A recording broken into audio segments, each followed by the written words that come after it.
Hey, what is up, everybody? Welcome to the Guilty as Charged podcast, coming to you live on a Thursday evening.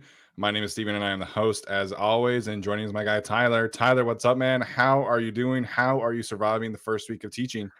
I'm doing great. I'm doing very, very well because my kids are awesome. Many of my students have found the podcast and the Twitter accounts and everything. And if you're listening, hello, do your homework. Just kidding. We don't give much homework. Yeah. I'll see you guys tomorrow, I guess. Well, I appreciate all the students of Tyler who are watching the podcast tonight. Make sure and spread the word to your friends, tell your other teachers, tell your parents, and tell your parents to tell their friends. Appreciate the free marketing there. Yeah, there you go. Actually, no. Just get rid of it now because the Chargers are going to lose a couple of games this year. I don't want anybody to see that side of me that when things aren't going so well, you know? Yeah. It doesn't get that bad. Well, 2020 says otherwise. But we'll see. True. 2020 was our first year, and it left some scars for sure, as longtime listeners will remember from that season. So it left scars on all of us. You know, that season was not super fun. No, but it is what it is. So excited to be here. Excited to talk about some of the stuff that's been going on at Chargers training camp this week. Obviously, the first day of joint practices was today, so we'll have some stuff to talk about from the last few practices. Certainly some injury updates, and then we are going to preview the preseason game that will be happening on Sunday.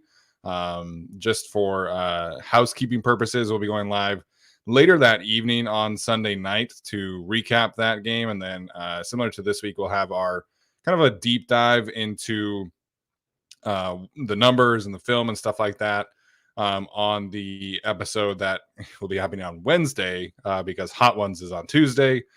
So make sure and stay tuned for that one. A little bit of a better balance for kind of a recap and preview than we have previously on that episode. So just some upcoming scheduling there, but we'll have that episode dropping on Wednesday. And then the following week is going to be just about the roster cuts that will be happening after the 49ers game. So the 49ers game will be happening on Friday night. We'll see if we go live after that game. It might be Saturday morning for that one. And then we'll have our reaction to the cuts on Wednesday's show on the Chargers feed. I guess I'll leave it up to the chat. Should we go live right after that game that starts at 7 p.m. PST, or would you prefer an early morning live stream? I don't care.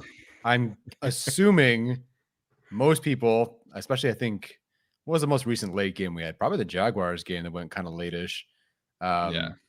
People showed up. Like it was 10:30 after the Rams game too, and we were still here, and there was like 500 people. So if you guys want us to go live right after the game, we can do that. We just want to ask Alex. Yeah, so that's probably happening at like 10:30 Pacific time, like best case scenario. I'm not going to say anything there, but I know 10:30 Pacific time is pretty late for some people, and it's a Friday night, so I don't know. Alex says he's taking that day off. Yeah, Friday night 7 p.m. kick is 10 p.m. kick for Alex, which means you're talking about finishing at like 2 a.m. Wait, no, Yeah, 1:30 probably. 1:30ish. Yeah. So, any of our East Coast listeners, I do not envy that. Also, like, what the hell? Like Friday night at 7? Come on, man! Like, who planned this? And it's the third game too. Like all the narratives are probably closed. Yes. I don't know who's like maybe like Hightower's one more big game or something, but like they're playing even fewer starters by that point. It is the bottom of the roster. Entertaining, I guess, to some sickos like maybe us and the people who got here.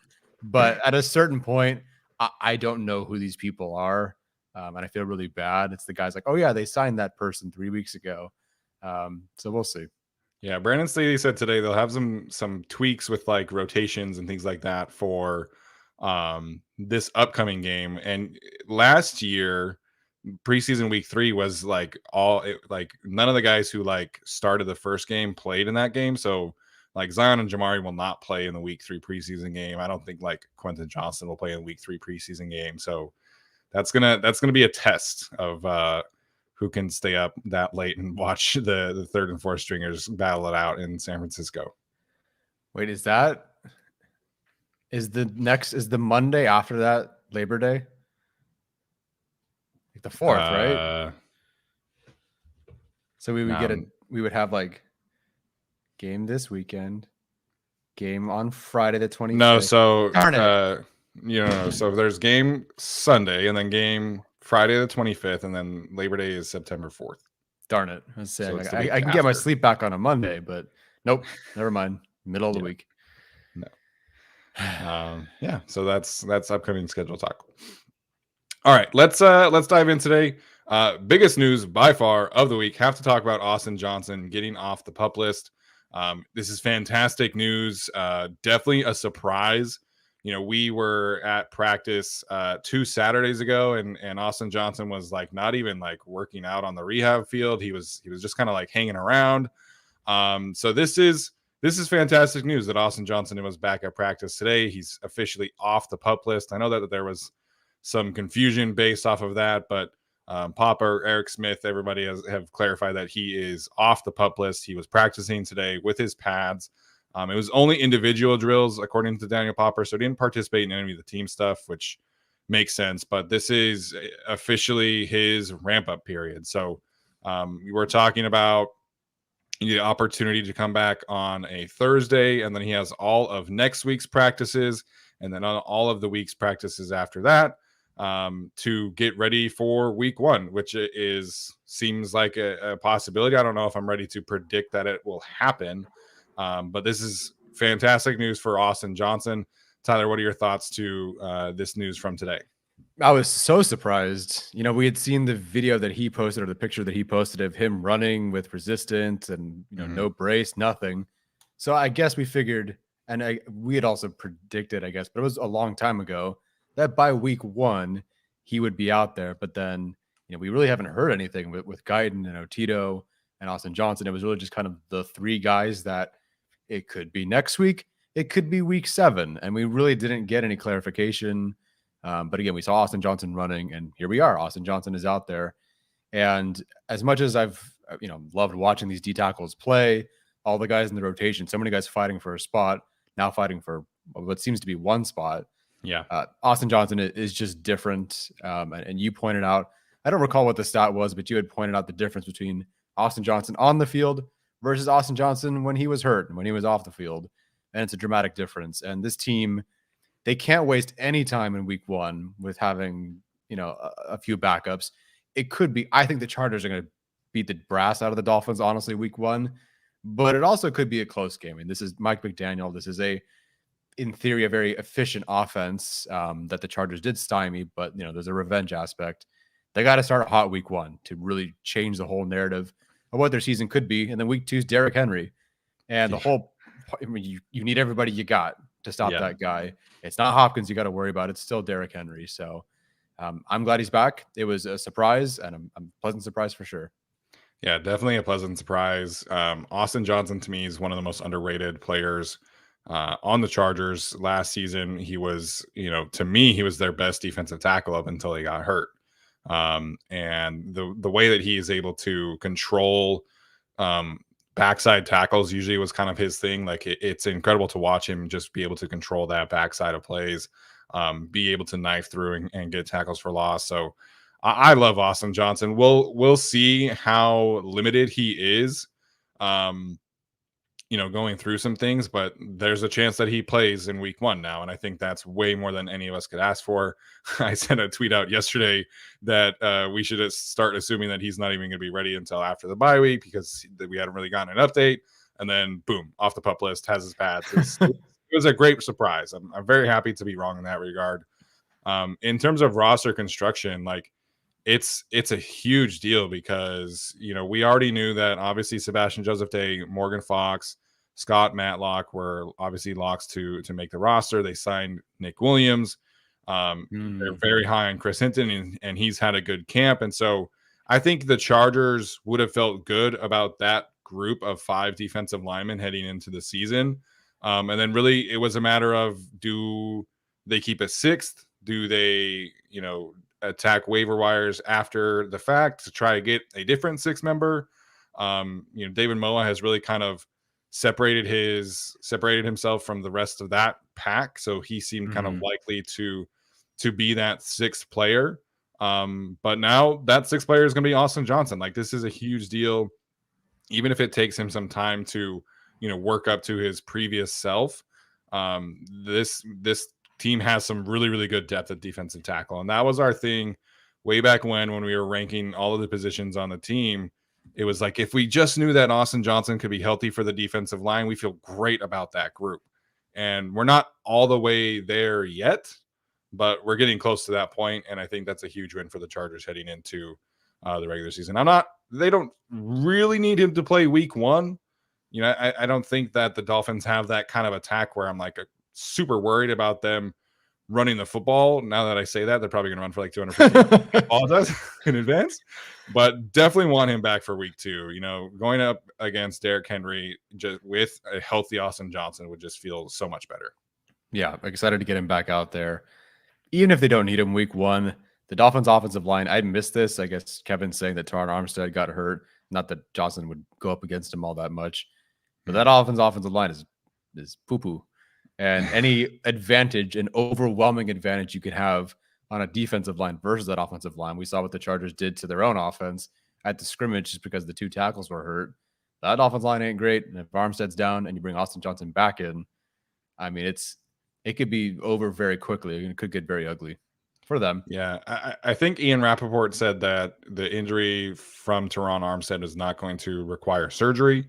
So we'll see about his week 1 status. But I mean, Teron Armstead has a tendency to get hurt. He's missed I think it's 18 games over the last 3 seasons. So it's just kind of like when he's there, you have an elite left tackle, but he's probably going to miss 5-6 games a year. So yeah, that offensive line is kind of a mess, even if he does play. Like, I think, you want to feel bad about an offensive line, go watch the Dolphins film. It's not pretty.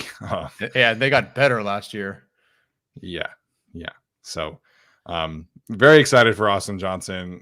Very positive news. The defensive line today, kind of branching off of this, looked fantastic. Morgan Fox had 2 sacks today. Khalil Mack had a sack, which ended up in a Derwin James interception. Coach Ed, who trains a bunch of the Chargers, said that they were ferocious today. And that includes apparently all the guys that he trains, which is obviously Sebastian Day, Christopher Hinton, Morgan Fox, Khalil Mack. So yeah, we've talked about just kind of like the edge depth and the defensive tackle depth a lot, but like this defensive line, if everything kind of clicks together, could be really, really, really good and could give the Chargers a pretty significant advantage on a week-to-week basis. Yeah, they never really got to have a trio that expressed itself at its highest level last year. It was, okay, we're going to figure out Jerry Tillery. That didn't work. Right. Morgan Fox is rotating in. Austin Johnson starts hot, but then he gets hurt. Sebastian Joseph Day maybe starts a bit slower, really turns it on in the second half of the year. Now they should be kind of all firing on all cylinders, not to mention your 2 edge rushers are healthy. So it should be everything that they've wanted, everything that Brandon Staley has wanted, and it's going to be awesome. Yeah, and like we talk so much about these guys who are like battling for positions and roster depth and stuff like that, but Morgan Fox has had an awesome camp. Like he's getting tackles for losses and sacks like every single day in practice, it feels like. Sebastian Joseph Day had the little minor injury. He's back. I think today I saw at least 1 tackle for loss that was written about. Khalil Mack has been fantastic in practice. So is Joey Bosa. Like, this group could be really, really great on paper. And like you said, they're going to be able to have this kind of ramp up period which they didn't really have last year. And this is something that Khalil Mack talked about with Albert Breer, is that at this time last year, he was about 250, coming off of the injury rehab from the foot injury from the previous season. He didn't really have a full off season because he was, like I said, focusing on that rehab. And now he's apparently almost like 270. He's like 265, 268, according to I didn't realize he bulked up too. Okay. So him and Joey have both put on a lot of size. And I think that's, really showing up in the run game today and the run defense this season. There was that great rep that Khalil Mack had today against Trevor Penny, which forced the interception. The power that these two can play with is just outstanding. And this defensive line really goes honestly like 6-7 deep, and I think people should be very excited about it. Yeah, and then you just saw the 2 edge rushers the last preseason game do great. The backup edge rushers, obviously, they were great. Yeah. So from an offensive perspective, in terms of health updates, Joshua Palmer and John Hightower have been working their way back into practices. Both participated today. I don't believe John Hightower is back in team drills yet, but Joshua Palmer was in team drills today. So getting a little bit healthier on offense as well. Do you think John Hightower has to play on Sunday for him to make the roster, or do you think they would have already determined that kind of through this point? I think he does. I think he has to play this week, because next week, I don't think next week against the 49ers, we're going to see a ton of like key contributors. You know what I mean? So like this week, maybe Zion and Jamari still play a little bit. Maybe we see some, week 3, we see a lot of Max Duggan reps. And so there's probably not going to be a ton of opportunities for John Hightower in week 3. So I do think that he needs to play to solidify his chance on Sunday against the Saints. Yeah. Well, I hope he does. It's been a great story. Yeah. And I hate seeing, in 2021, it was Austin Prohl. It was great. Awesome. Got hurt, cut before even like this 3rd preseason game. So hopefully Hightower can get out there and prove himself. Yeah, and just to clarify, Hightower was out there today. I don't believe I saw any reports that he was doing team drills, though. My understanding is that he was doing individuals. Mm-hmm. He participated in some one-on-ones, but no team drills. That's the vibe that I got. I could be wrong, though. And then nothing on Jalen. Nothing on Jalen. Otito and Jalen, there have been no updates. Otito has barely been out there. So, Nick Neiman was in the rehab thing today, which is curious. I would love to hear an update about how Deion Henley looked today working with the second team, because he's mostly been with the third team defense. Mm-hmm. Other than that, I don't know much else in terms of injury front. Dustin Hopkins kicked today. He was 4 of 6. So this was his first practice kicking in like a month. So that's good news for him. Oh yeah, Alohi. That's what I was thinking of. Not offense. Oh. Yeah. So Alohi has a knee contusion. He was seen at practice today. He was out there. He had a knee sleeve on, which at least he was out there. Brandon Staley was asked if it's a concern, and he basically just said no. Alohi, probably similar situation to, Sebastian Joseph Day, where he misses a couple practices, and Alohi's probably back next week. I guess we'll know week 1, or in the next few weeks when he practices. It's not like, I don't think they would sign a safety in a corresponding sort of move as kind of backup, because they just have a guy like Mark Webb who would make it if something were up. So I guess we'll just find out in the coming weeks. But I'm glad that Staley says he's not concerned. Yeah. Yay. Yeah. So I forgot this happened too. Apparently Mark Webb had a minor groin injury today. So he did not finish practice, but Brandon Staley again said that he was not concerned. So safety group today was Derwin, and then JT Woods and Raheem Lane playing with the first team defense. That's such a bummer for Mark Webb, dude. Like, I don't think that's 3 training camps in a row, right? Where now it doesn't seem as serious right now, but you know how it goes. But still, 3 years in a row of getting hurt is a bummer. Yeah.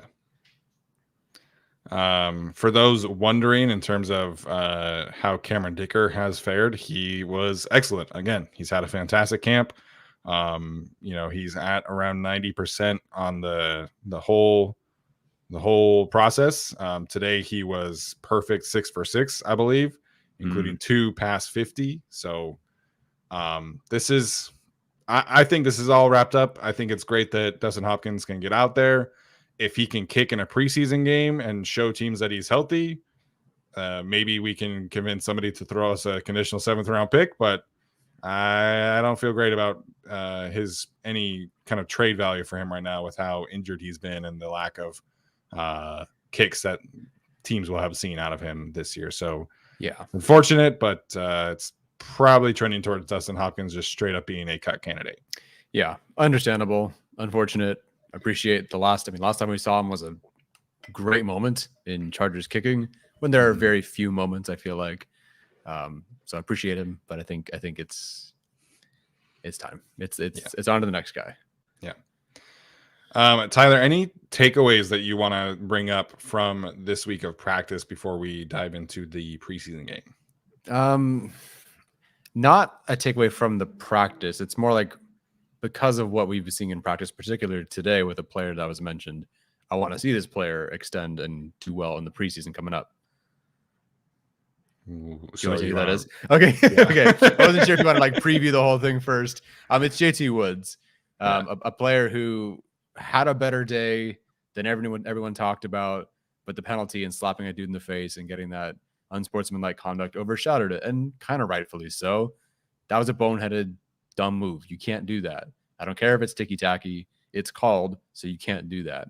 But I thought, even just watching it live, like, hey, JT Woods, number 22, is flashing all over the screen. He's in position or he's making the play. And today it seemed like there was a 2-yard game by Kamara he was there for.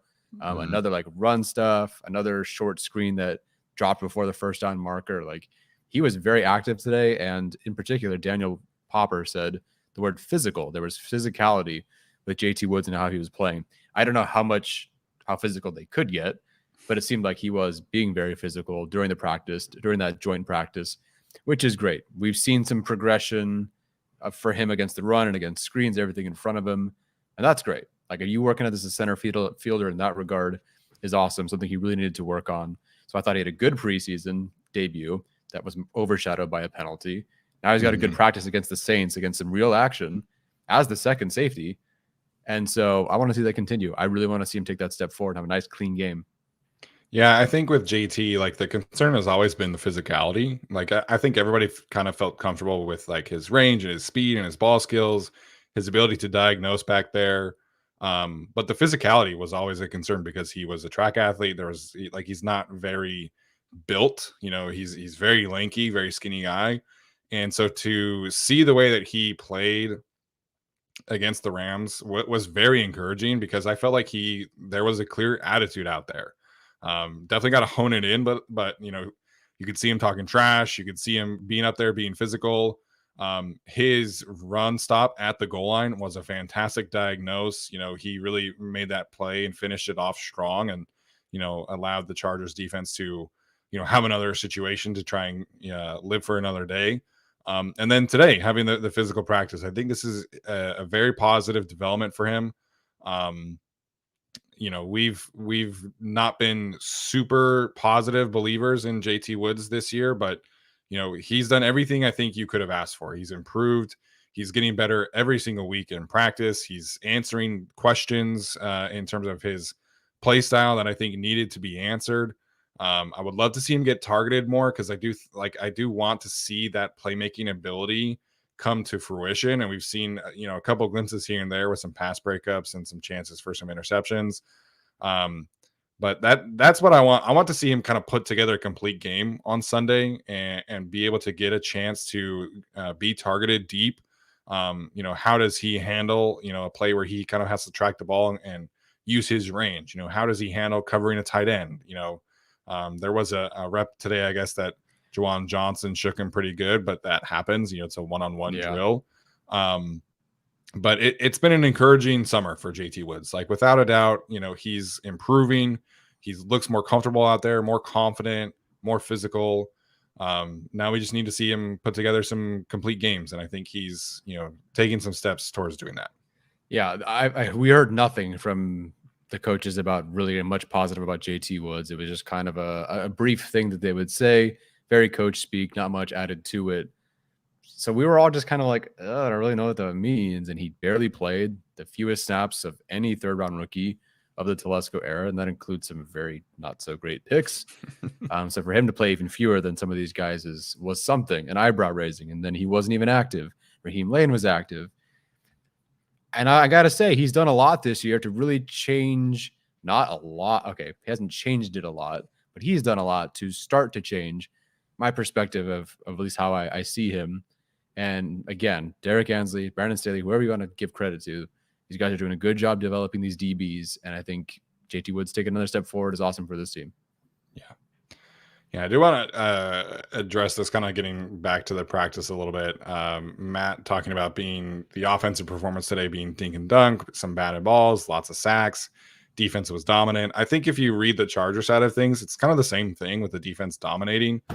You know, this is for me, like the story or the script of joint practices is always the same. The first day of the joint practices, the defenses are both lights out. There's lots of sacks, there's drops, there's whatever. And then the second day, the offenses respond. And hopefully that's what happens here.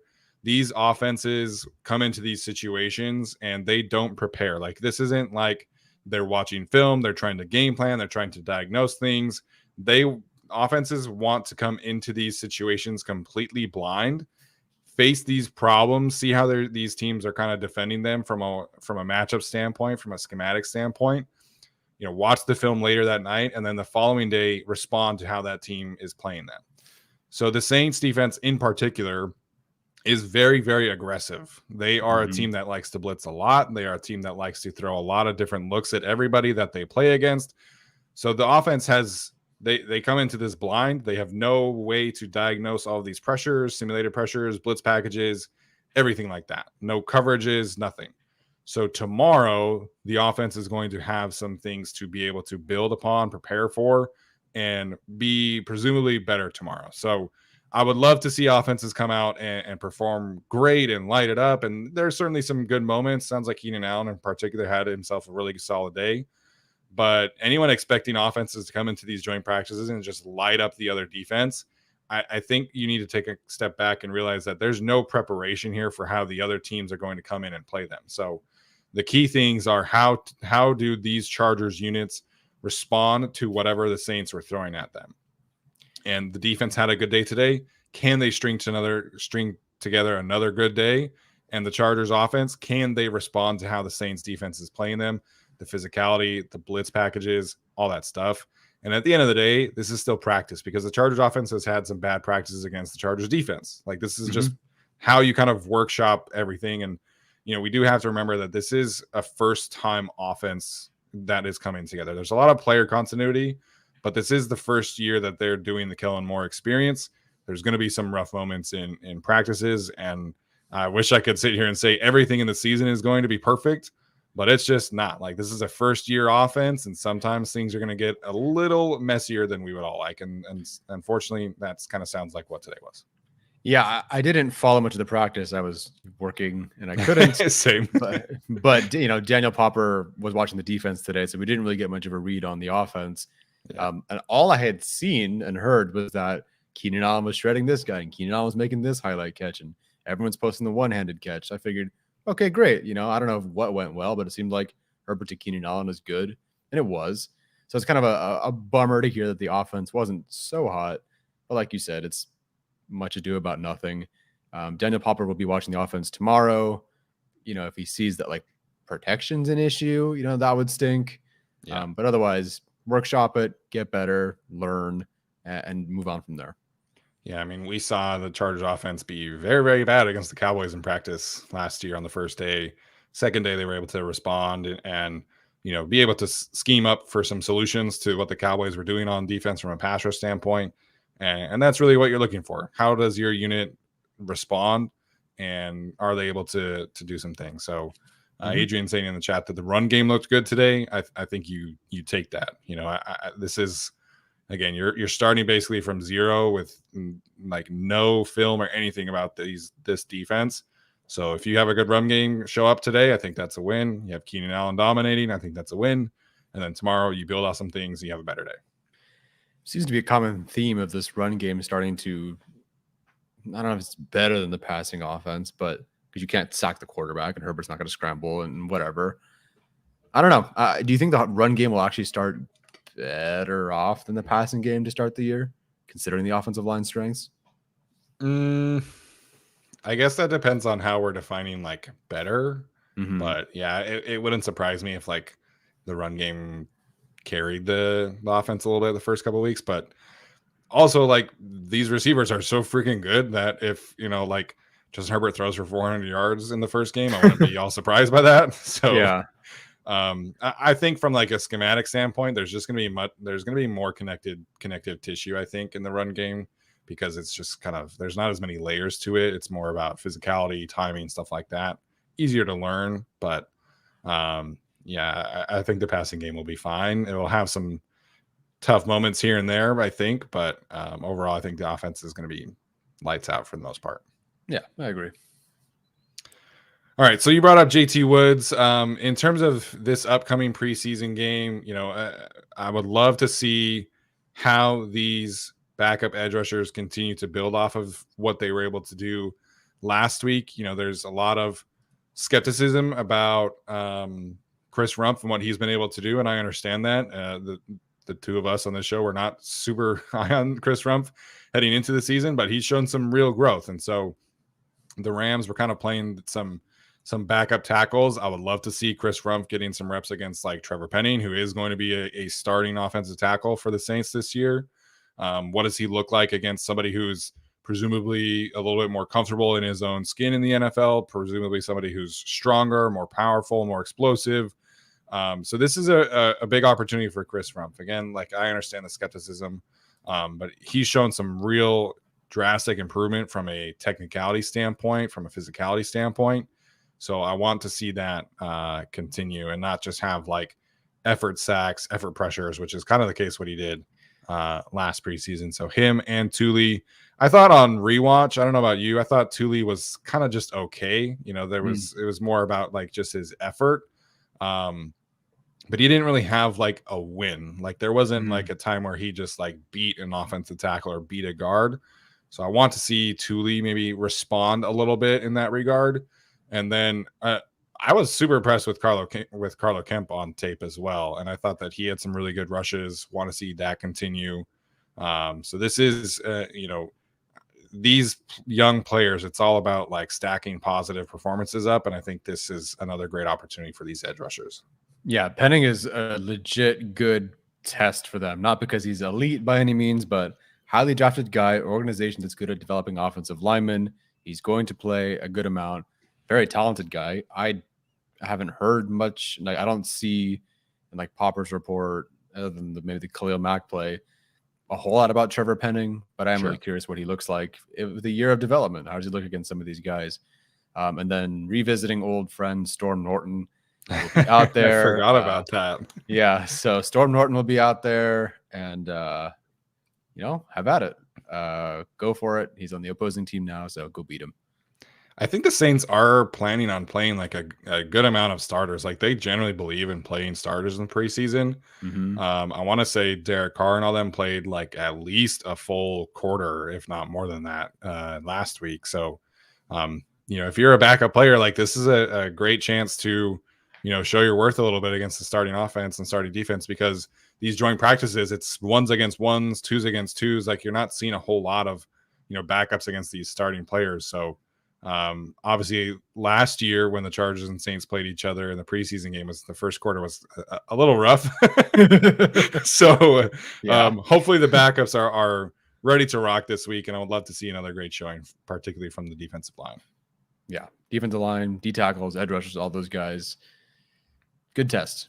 All right, Tyler, what else are you looking for on Sunday afternoon?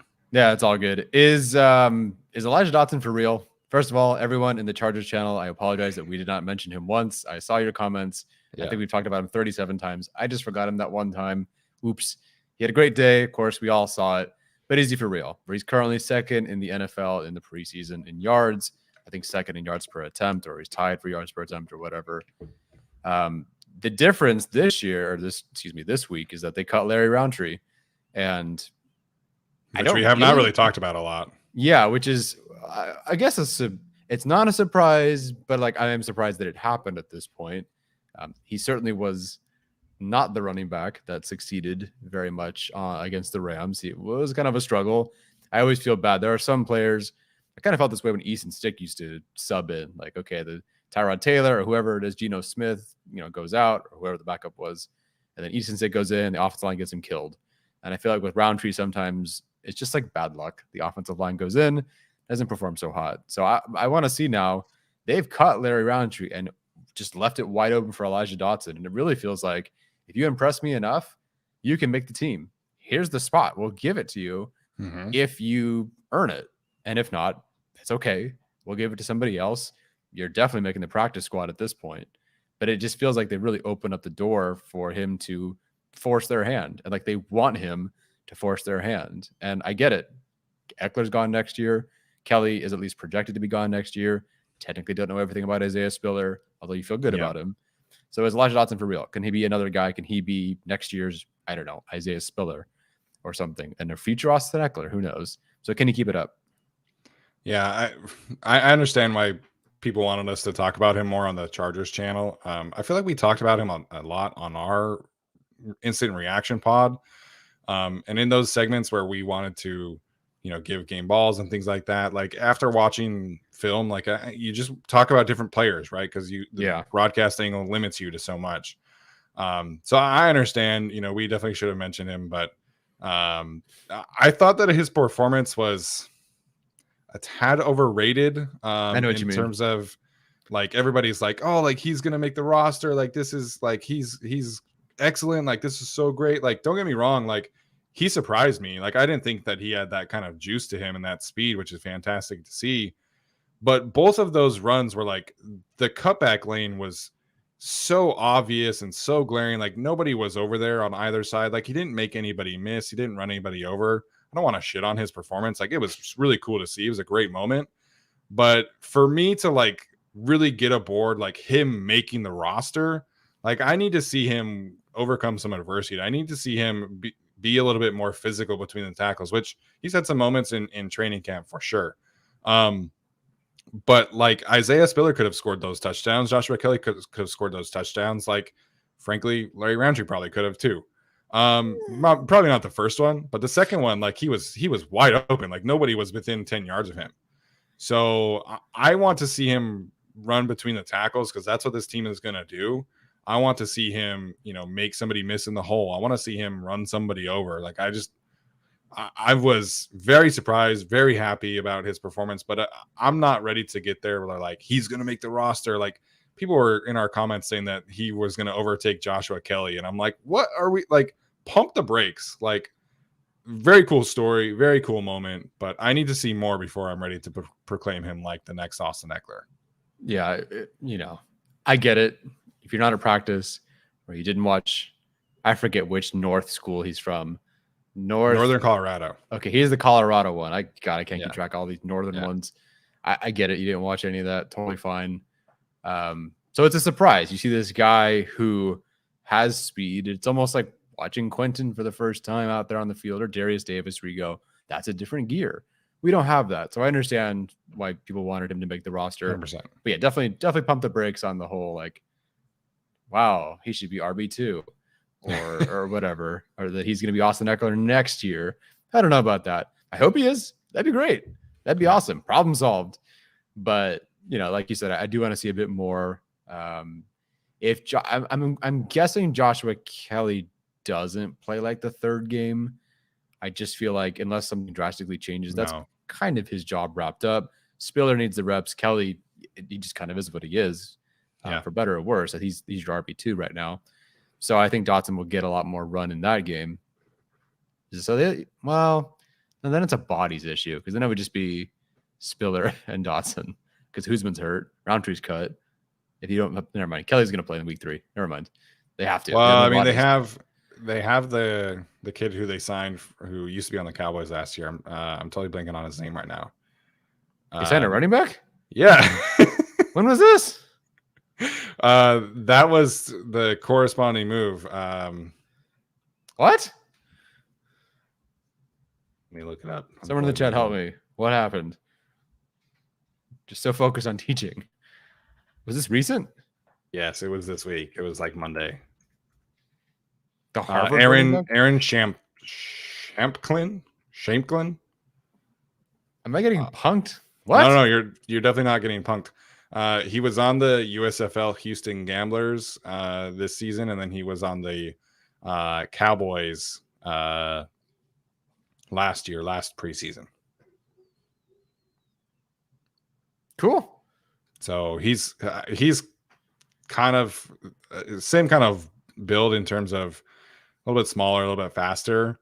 So I don't think they necessarily have to play Joshua Kelly that week. Tyler Huseman getting healthy would definitely help that, but I think you can give Spiller, Dotson, Shamklin, and maybe Huseman if he's healthy, all those reps in week 3. Okay. Also, they did sign corner. I don't know if you saw that one. I saw. That one is not a surprise to me. Matt Hankins coming out of Iowa. The first thing, obviously, I Googled the guy, and I was like, the first one that came up from Matt Hankins was older white gentleman. So I was super confused. I was like, huh? Because it was like a linebacker from Iowa from like the early 2000s, I guess. So yeah, it was very confused, but this one is an undrafted free agent who spent training camp with the Falcons last year and was also on the Birmingham Stallions in the USFL in spring. They'll sign every Birmingham Stallion but the one I want them to sign. Ridiculous. They'll do anything but sign Bobby Holly. Hey, man, I would love Bobby Holly on this team right now. Play some H-back. Let's go. Oh, it's all right. We don't need players that can pull trucks. Or block. Damn. Well, there's that too. All right. I forget which one of us is up for the preseason. What we're looking. I said Dotson, so I think it's you. Okay.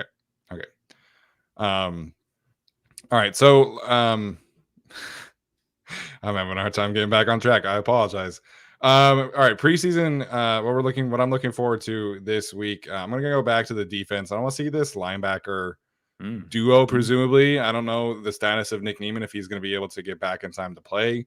So presumably that means a lot more snaps for Deion Henley with the second team defense. I thought Dan Henley's performance against the Rams was pretty up and down. There were some really great moments of physicality in terms of him coming downhill and taking on a pulling guard. There was one rep where he punished the guard back a couple yards. There was another time where he had a rush and a bull rush against a running back that I thought was really great. Obviously had a couple pass breakups. There were some other moments too where I think he was just kind of like the schematics were a little overwhelming for him, and also trying to call plays for the first time probably in his life. So this, being able to play next to Amon and not having to deal with all of that, I think is going to be a much more conducive environment for him to have an effective game.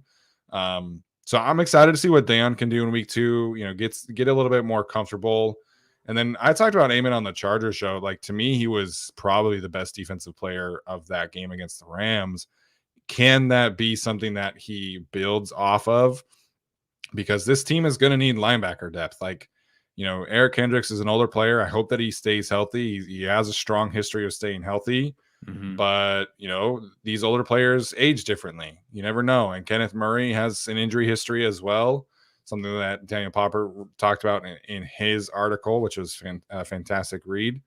So they're going to need linebacker depth. And if push comes to shove, like, I want to know if Amon can be that reliable backup who we've seen in the past, whether it be Kaiser White, Drew Tranquil, be able to come in and become a reliable starter.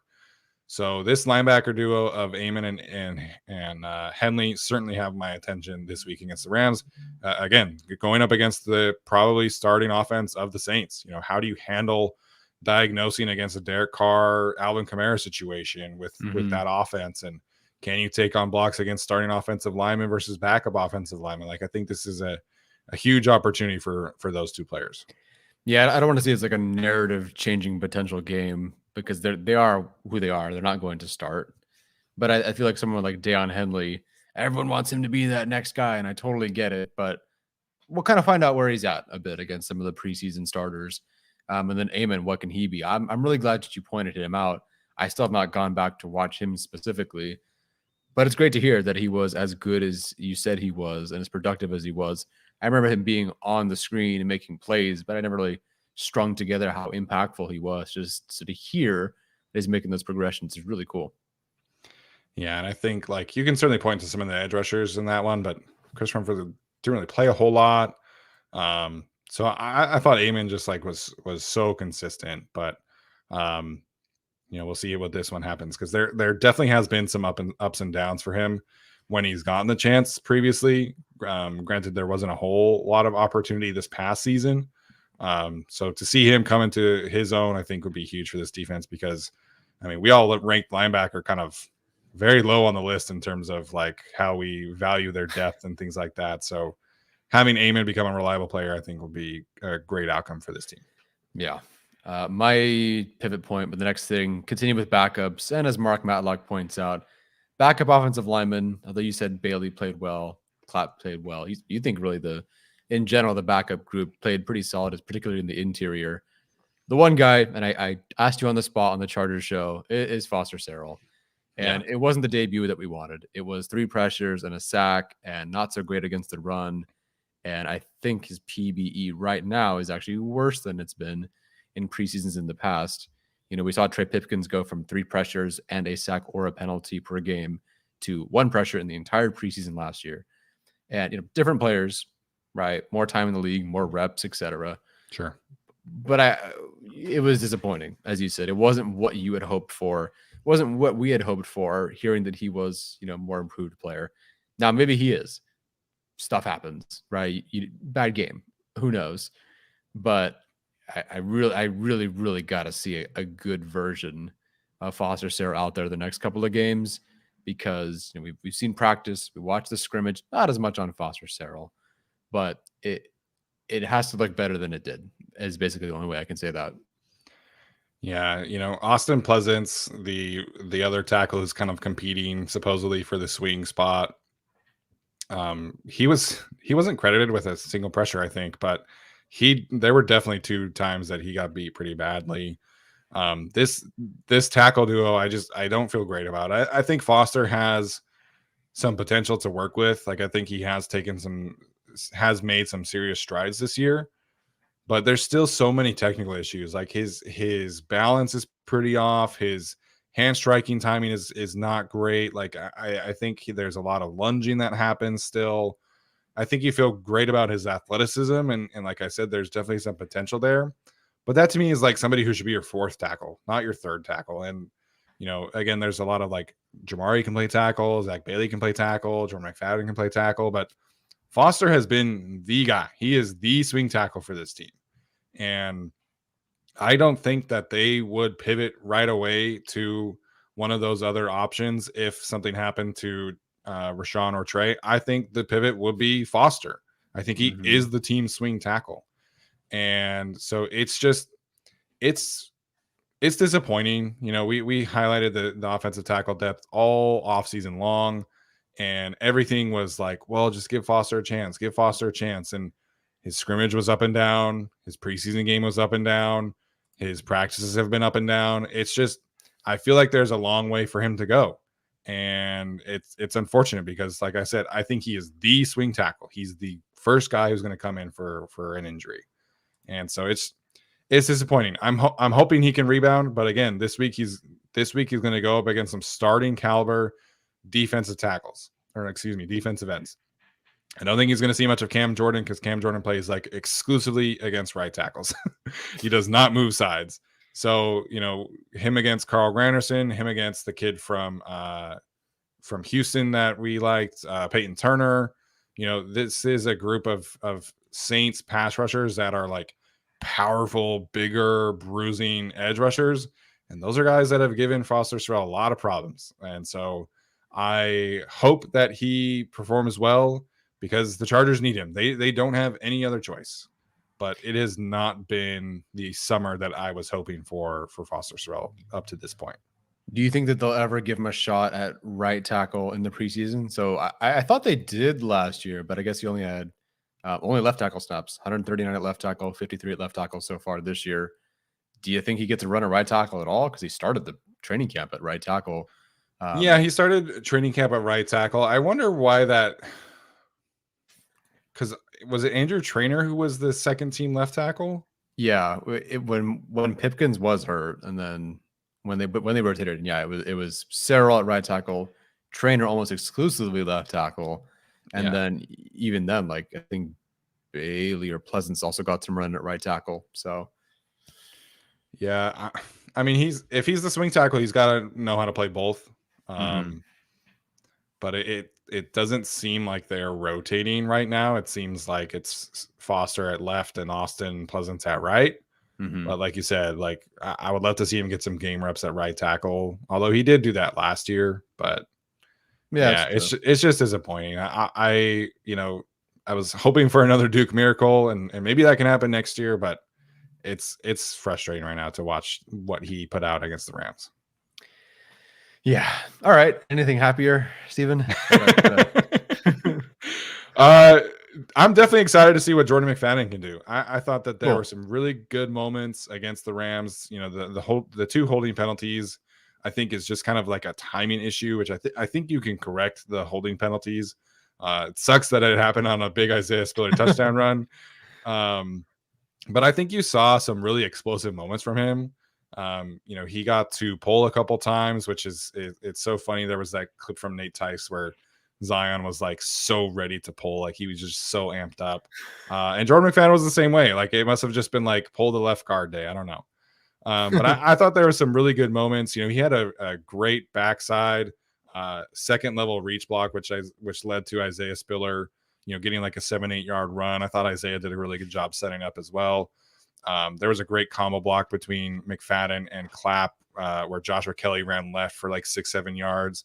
I thought he had some good reps against Kobe Turner, who's the Rams defensive tackle rookie from Wake Forest, who, you know, I know the bootleg guys like. So there were some really good moments from McFadden. Definitely some learning experiences. That was his first time playing guard, I think, ever in a real game. So I want to see him respond, and I think he will. You know, Corey Linsley, when we were down in practice, said that McFadden has had some great moments all throughout the summer and the spring at guard, maybe a little bit overwhelmed at tackle. And I think that's okay. You want to kind of hone him in right now at left guard. You know, I think him and Zion have some pretty similar athletic profiles. So it's a pretty clean transition if McFadden does have to play. But I like McFadden, man. I thought he showed some encouraging signs, and I think this is something that he can build off throughout the rest of the preseason. Yeah, he's got a ways to go, but day 3 pick who's transitioning to guard, they're going for traits here. They're going for the traits that he displayed, and I'm glad that he was showing them off. I actually did not see that Zion clip until you mentioned it. I had to Google it I had to look it up on Twitter while you were talking about it. Yeah, that's some fun stuff, man. That's the guy who's back to playing where he played 1,000 snaps at Boston College and is very comfortable doing so. That was fun to watch. That was not as good as Christian Darrison's rep today, but still pretty good from Zion. Yeah, Zion he looked much more comfortable. I thought that he was very under control. Nobody beat him that game, so I know that everybody was kind of freaking about him losing a one-on-one rep to CJ Okoye, but like shit happens. It's one-on-one practices. Like I don't really care, honestly. Yeah, CJ Okoye is also like 370 pounds or something, like 6'7", 3. He's 340 pounds. He said on the Rich Eisen show. Yeah, everybody's losing at some point, right? Yeah. It's one-on-ones. It is what it is. But yeah, I'm very excited about this backup into your offensive line trio. And I said this on the Chargers feed, but I think people should feel really good about Will Clapp as a backup center. I think people should feel really good about Zach Bailey as a backup guard. And I think Jordan McFadden is really getting there as well. Love it. Person I'm obviously looking to hope to, I don't know if is rebound the right word, continue the right word.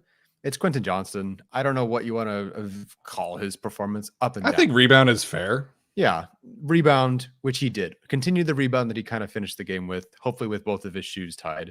You know, what do you do when your first debut is a bit of a mess until it really wasn't? He was only credited with 1 drop on PFF, but 0 for 2 uncontested catches, which I think is fair. I think that's fine. It really wasn't as much the drops on some of them as much as it was he just couldn't come up with the play. Yeah, and that's him. That's him. Look at his PFF stats and everything that we saw in college.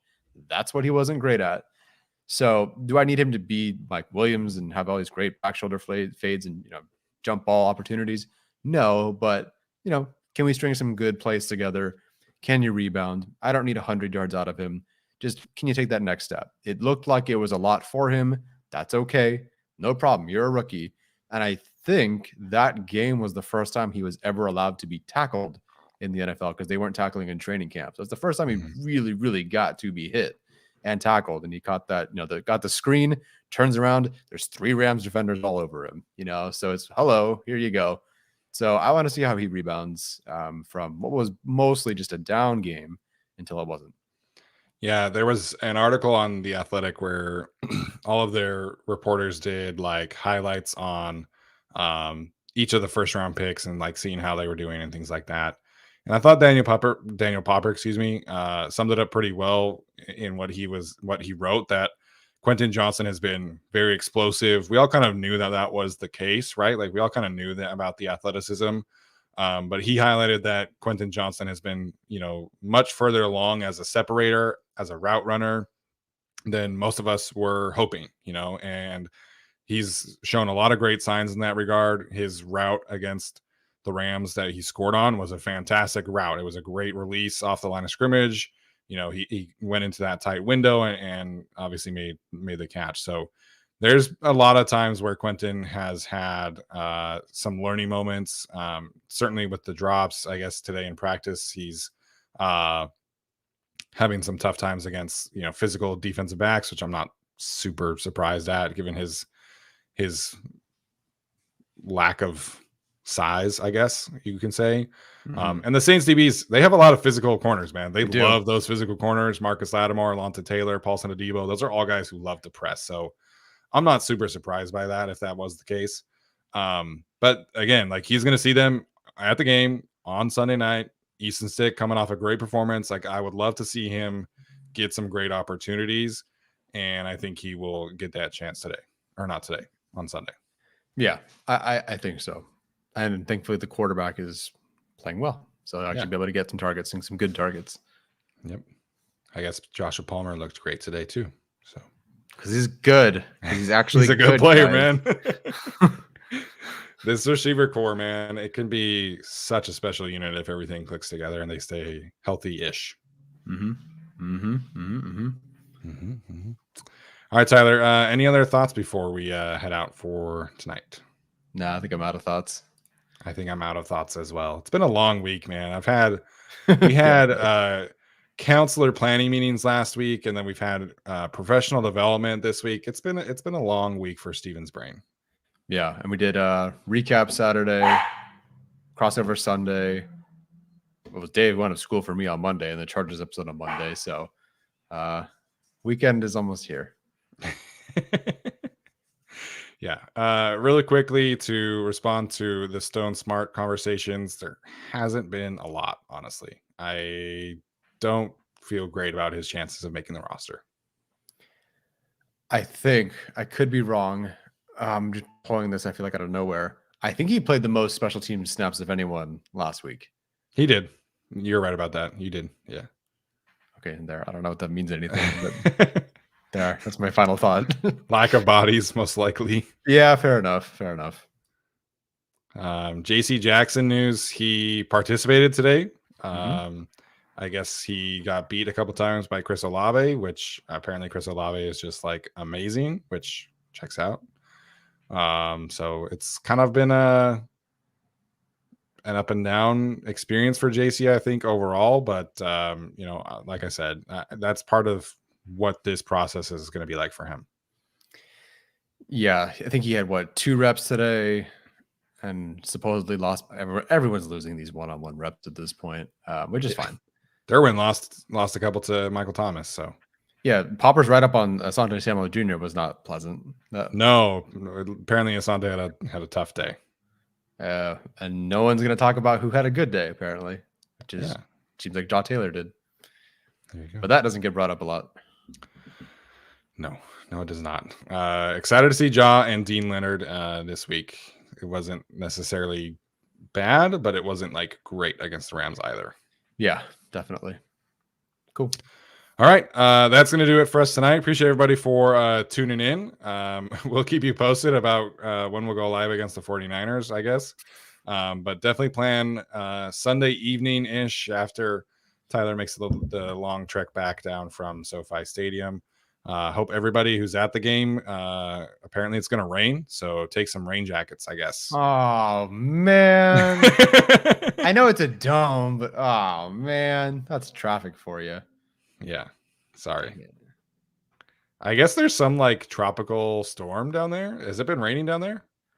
No, I mean it's not like no. Where's this storm coming from? Oh man, Baja. I don't know. It's just been nice. I don't know. All right. Hurricane season. I'm not paying taxes for this. If I want hurricanes, I'll go pay Miami taxes. Hopefully, it's not hurricane season where Alex is at, because it's be much worse. Isn't it always hurricane season? Isn't it like just like Tuesday for him? Like tsunami Tuesdays? Oh my gosh. Kevin says it's 95% humidity down in Oceanside. That sounds terrible. What does that even mean? Like, what is 95% humidity? Just like, that it's like super like muggy and like you walk out and you're just instantly sweating. Like, what does 100% look like? I don't know. When I was down in Mexico, it was like always consistently like 85% humidity. And I was just like, you're just sweaty all day long. Like even when you're inside in air conditioning, it's just sweat. Dude, if the Chargers get blown out against the Saints and I got to sit in that and then drive home in LA traffic and then jump on the pod, I'm just not. We will postpone for the next day. No, never.